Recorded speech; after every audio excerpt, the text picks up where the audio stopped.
Sir చెప్పండి, చూసినట్లయితే ఇంకో 12 రోజులు ఎలక్షన్స్ ఉన్నాయి. అటు చూస్తే రెండు పార్టీలు, ప్రధాన పార్టీలు మొత్తం ప్రచారంలో జోరుగా ముందుకు వెళ్తున్నాయి. రాష్ట్రం అంతా సుడిగాల పర్యటన చేస్తున్నారు. అటు చంద్రబాబు నాయుడు అండ్ పవన్ కళ్యాణ్, ఇటు చూస్తే జగన్మోహన్ రెడ్డి గారు ఒంటరిగా వెళ్తున్నారు. ఎలా ఉండబోతుంది ఇప్పుడు రేపు రాబోయే ఎలక్షన్స్లో? ఎంతమంది తిరిగినా ఎస్సీ ఎస్టీ బీసీ మైనార్టీలకి ఈ పథకాలు ఇవన్నీ వర్తించినందువల్ల అందరూ లాభపడి ఉన్నారు. పైగా వైసీపీ మీద మంచి ఇంట్రెస్ట్గా ఉన్నారు.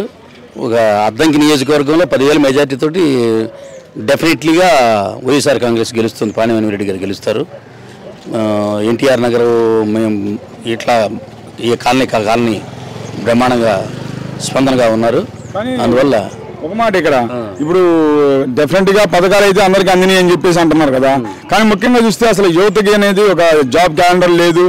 ముఖ్యంగా రాష్ట్రం అనేది డెవలప్మెంట్స్ లేదు. రాజధాని అనేది జైల్లో బయట జగన్మోహన్ రెడ్డి గారని ప్రధానంగా వాళ్ళు తెరలేపుతున్నారు ప్రతిపక్ష పార్టీలు. మీరేమంటారు? యువతకి అంతకుముందు ఉన్న ప్రభుత్వం చేసిందా?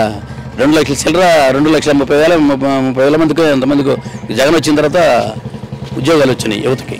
ఈ సచివాలయాలు కానివ్వండి, ఇవన్నీ వాలంటీర్లు కానివ్వండి, ఇట్లాగా ప్రజల్లో జనంలో ఈ నానుడు ఉంది.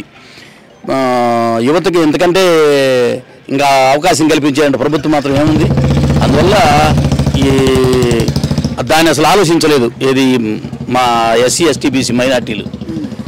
రాజధాని విషయం అంటే రాజధాని విషయం 1,00,000 2 లక్షల కోట్లు పెట్టి ఇక్కడ కట్టి ఆ డబ్బంతా ప్రజలకు ఉపయోగపడే డబ్బంతా తీసుకుని రాజధానిలో పెడితే ప్రభుత్వం ప్రజలకి ప్రభుత్వానికి సమయం ఎడగూరుతుందో చేయలేరు కదా, ఎవరైనా చేయలేరు కదా.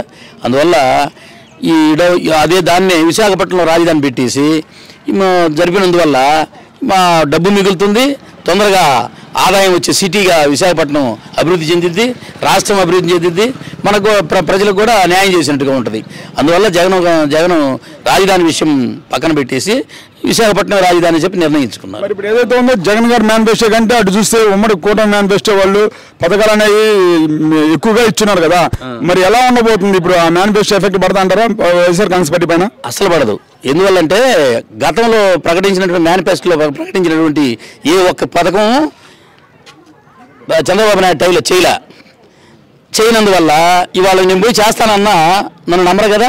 అదేవిధంగా చంద్రబాబు నాయుడు నమ్మరు. జనంలో చంద్రబాబు నాయుడు నమ్మకం లేదు.